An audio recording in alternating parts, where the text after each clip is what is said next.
अगर तो आपको लगता है कि ये वीडियो आपके लिए फायदा मंद है तो इस चैनल को जरूर सब्सक्राइब करें। अस्सलामुअलैकुम। कभी ये ख्याल आया है कि अंग्रेजी के ये जो लाखों अल्फाज हैं ये आखिर आपस में जुड़कर बामानी जुमले बनाते कैसे हैं?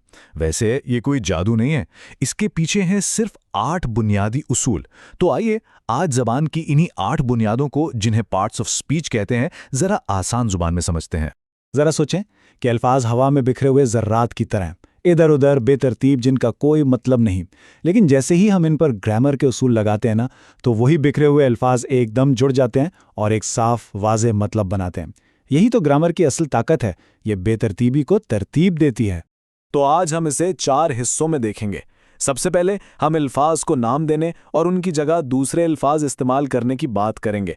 फिर हम उनमें एक्शन और थोड़ी तफसील डालेंगे।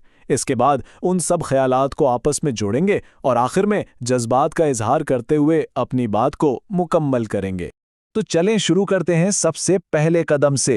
मिलते हैं एक जुमले के सबसे बुनियादी किरदारों से, यानी वो अल्फाज जो किसी चीज को नाम देते हैं और वो जो नामों की जगह ले लेते हैं। और शुरुआत होती है नाउन से, यानी इस्म से। सीधी सी बात है, हमारे इर्द गिर्द हर चीज का कोई ना कोई नाम तो है ना, बस इसी नाम को नाउन कहते हैं। जैसे अली एक शख्स का नाम, शहर एक जगह का नाम, किताब एक चीज का नाम। अरे यहां तक कि ईमानदारी जैसा ख्याल भी एक नाउन ही है। चलिए इसकी एक मिसाल देखते हैं। अंग्रेजी जुमले अली इज ए टीचर में अली भी नाउन है और टीचर भी नाउन है, और बिल्कुल इसी तरह उर्दू में अली एक उस्ताद है, यहां भी अली और उस्ताद दोनों इस्म हैं। अच्छा, अब बार बार एक ही नाम दोहराना थोड़ा अजीब नहीं लगता? यहीं पर काम आता है प्रोनाउन, यानी ज़मीर। ये समझें कि ये एक बहुत ही ज़बरदस्त शॉर्टकट है। बार बार अली कहने की बजाय ही कह दिया, सारा की जगह शी और किताब की जगह इट इस्तेमाल कर लिया। जैसे इस मिसाल को देखें, हमने दोबारा अली कहने के बजाय ही इस्तेमाल किया। Ali is my friend, he is kind. Urdu में कहेंगे अली मेरा दोस्त है, वो मेहरबान है। देखा, इससे बात कितनी रवां और बेहतर लगती है। ठीक है, तो हमारे पास जुमले के किरदार तो आ गए, लेकिन ये अभी तक कुछ कर नहीं रहे। अब वक्त आ गया है कि इनमें थोड़ी जान डाली जाए, यानी अब हम इनमें एक्शन और तफसील शामिल करेंगे। और यहां एंट्री होती है वर्ब की, यानी फेल की। ये किसी भी जुमले का इंजन होता है, उसका एक्शन वर्ड। कोई भी काम या हालत, जैसे दौड़ना यानी रन, खाना यानी ईट, पढ़ाना यानी टीच, या सिर्फ होना जैसे इज, ये सब वर्ब्स हैं। मिसाल देखें, शी टीचेस इंग्लिश। यहाँ टीचेस यानी पढ़ाती है, असल काम को, एक्शन को जाहिर कर रहा है। यह हमें बता रहा है कि जुमले का सब्जेक्ट आखिर कर क्या रहा है। अगला नंबर है एडजेक्टिव का, यानी सिफत। इसका काम है हमारे नाउन को मजीद दिलचस्प बनाना, उसके बारे में कुछ इजाफी बताना। ये बताता है कि वो नाउन कैसा है, जैसे गुड टीचर यानी अच्छा उस्ताद, टॉल बिल्डिंग यानी ऊंची इमारत, या ब्यूटीफुल आइडिया यानी खूबसूरत ख्याल। अब अगर हम अपनी पिछली मिसाल में ही एक एडजेक्टिव डाल दें तो जुमला बनता है she is a good teacher. यहाँ लफ्ज़ गुड यानी अच्छी हमारे नाउन टीचर के बारे में एक्स्ट्रा मालूमात दे रहा है। और फिर आता है एडवर्ब, यानी कैद। देखें, अगर एडजेक्टिव हमारे नाउन की तफसील बताता है तो एडवर्ब हमारे एक्शन यानी वर्ब के बारे में बताता है। यह हमें बताता है कि कोई काम कैसे हुआ, जैसे स्लोली यानी आहिस्ता से, कब हुआ, जैसे ऑलवेज यानी हमेशा, या कहाँ हुआ। मिसाल के तौर पर ही स्पीक्स क्लियरली।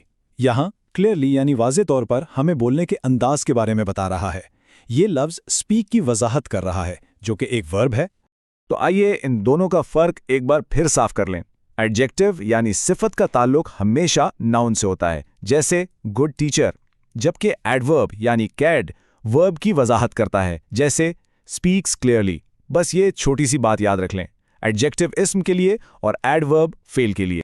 अच्छा जी, तो अब हमारे पास नाम भी हैं, काम भी है और तफसील भी। लेकिन इन सबको जोड़ने के लिए हमें एक ग्लू की ज़रूरत है, और यहीं हमारे अगले 2 पार्ट्स ऑफ स्पीच काम आते हैं।